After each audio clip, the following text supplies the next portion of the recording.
एक राज्य में एक राजा राज करता था।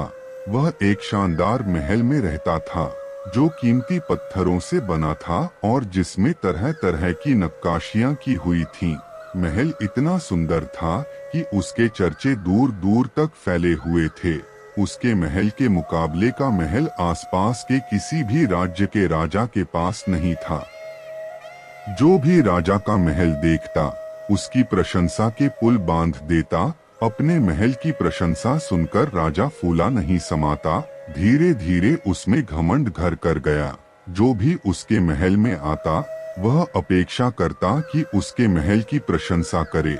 यदि कोई उसके महल की प्रशंसा नहीं करता तो उसे बुरा लग जाता था। एक बार एक साधु उसके दरबार में आया। साधु से शास्त्र ज्ञान लेने के बाद राजा ने उससे कहा, गुरुवर, आज की रात आप यहीं ठहरें, मैं आपके रुकने की व्यवस्था करवाता हूँ। साधु ने स्वीकृति देते हुए उत्तर दिया, राजन, इस सराय में मैं अवश्य ठहरूंगा। अपने महल को सराय कहे जाने पर राजा के अहंकार को चोट लगी। वह आग बबूला होकर बोला, गुरुवर, आप इस महल को सराय कह इसका अपमान कर रहे हैं। ऐसा महल दूर दूर तक ढूंढने पर भी आपको नहीं मिलेगा। यहाँ ठहरना आपका सौभाग्य होगा, अन्यथा दर दर भटकने वाले साधु के भाग्य में तो एक टूटी फूटी कुटिया भी नहीं होती। कृपया आप अपने शब्द वापस लीजिए। साधु मुस्कुराते हुए बोला, राजन, जो सत्य है मैंने वही कहा। मैं अपने शब्द वापस नहीं लूंगा। ये मेरी दृष्टि में एक सराय ही है।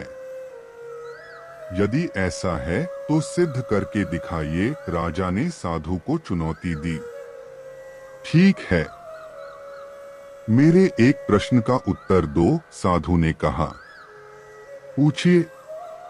आपसे पहले ये महल किसका था? मेरे पिताश्री का। उसके पहले? उनके पिताश्री अर्थात मेरे दादाश्री का। उसके पहले उनके पिताश्री अर्थात मेरे दादाश्री का। उसके पहले उनके पिताश्री। इस महल का इतिहास बहुत पुराना है, राजा ने बताया। साधु ने कहा, आपकी बात ही सिद्ध करती है राजन कि ये महल एक सराय है जिसमें आपकी पीढ़ियां रहती आ रही हैं। आपके दादाश्री भी रहे, उसके बाद आपके पिताश्री, फिर उन्हें इसे छोड़कर जाना पड़ा। ठीक वैसे ही जैसे सराय में कुछ दिन रहने के बाद उसे छोड़कर जाना पड़ता है, आप भी एक दिन इस सराय को छोड़कर चले जाएंगे, तो फिर इसका इतना घमंड क्यों? साधु की बात सुनकर राजा बहुत प्रभावित हुआ। उसकी आंखों पर पड़ा घमंड का पर्दा उठ गया। वह हाथ जोड़कर साधु से बोला, गुरुवर, आपने आज सत्य से मेरा सामना करवाया। अब तब मैं अपने अहम में डूबा हुआ था, मुझे क्षमा कर दें। साधु ने राजा की क्षमा किया और उस रात महल में रुककर अगले दिन वहां से प्रस्थान कर लिया। सीख, ये दुनिया एक सराय की तरह है जहां लोग आते हैं और कुछ दिन रहने के बाद चले जाते हैं। यहाँ से आप कुछ भी लेकर नहीं जाएंगे, लेकिन यदि आप कुछ देकर गए तो सदा इस दुनिया में आपका नाम अमर रहेगा। इसलिए अच्छे कर्म कीजिए, लोगों की सेवा कीजिए और इस दुनिया को बेहतर बनाने में अपना योगदान दीजिए। दरबार लगा हुआ था। बादशाह अपने सबसे बुद्धिमान काजी से किसी विषय पर विचार विमर्श कर रहा था।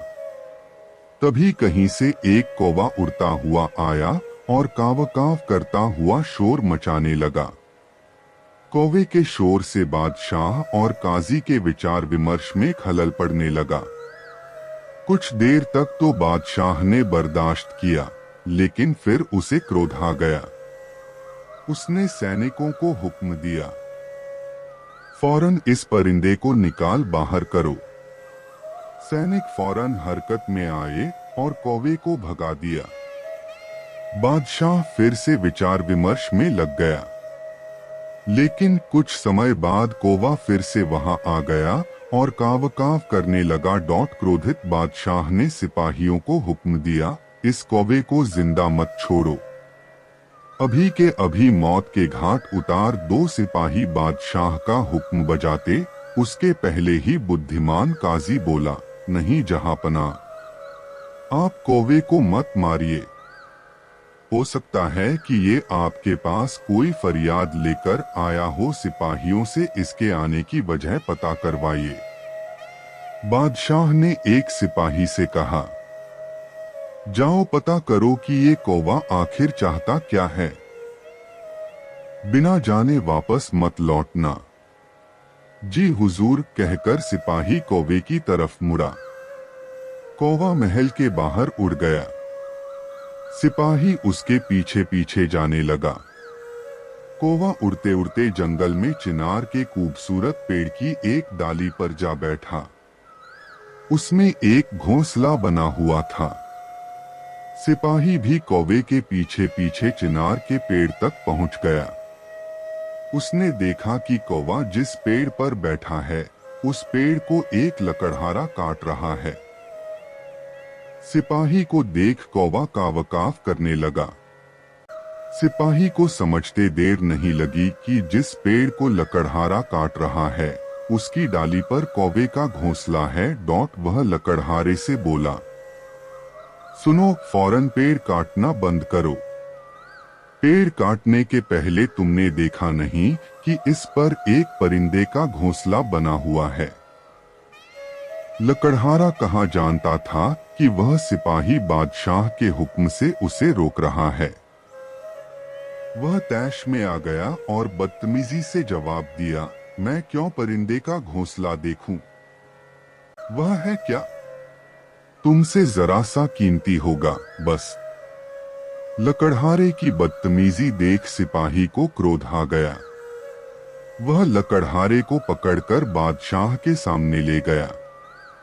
जंगल में घटी सारी घटना विस्तार से सुनाने के बाद वह बादशाह से बोला, जहांपना, ये लकड़हारा उस निर्दोष कौवे का घर उजाड़ रहा था। मैंने मना किया तो बदतमीजी करने लगा। ये सजा का हकदार है। बादशाह को भी लकड़हारे के व्यवहार पर क्रोध आ गया। उसने उसे सजा देने की ठान ली और बुद्धिमान काजी से पूछने लगा, इस आदमी ने बहुत बड़ी गुस्ताखी की है, इसे क्या सजा दी जानी चाहिए? क्या इसे मौत के घाट उतार दिया जाए? काजी ने जवाब दिया, जहांपना, इसे कहाँ पता था कि सिपाही आपके आदेश का पालन कर रहा है, इसलिए बदतमीजी कर बैठा होगा। हालांकि उसका वह व्यवहार भी गलत था, लेकिन मौत की सजा इस गुस्ताखी के लिए बहुत ज्यादा है। वैसे भी दिल ही दिल में ये पछता रहा होगा। ऐसा करें, इसे महल से इसके घर तक बेंत से मारते हुए ले जाने की सजा दे दीजिए। बादशाह ने वही सजा सुनाई। सिपाही लकड़हारे को उसने घर तक बेंत से मारते हुए ले गया। यह सजा मौत के घाट उतारने जैसी सख्त नहीं थी, लेकिन सबके सामने बेंत की मार सहते हुए उछल-उछल कर घर तक पहुंचना शर्मनाक था।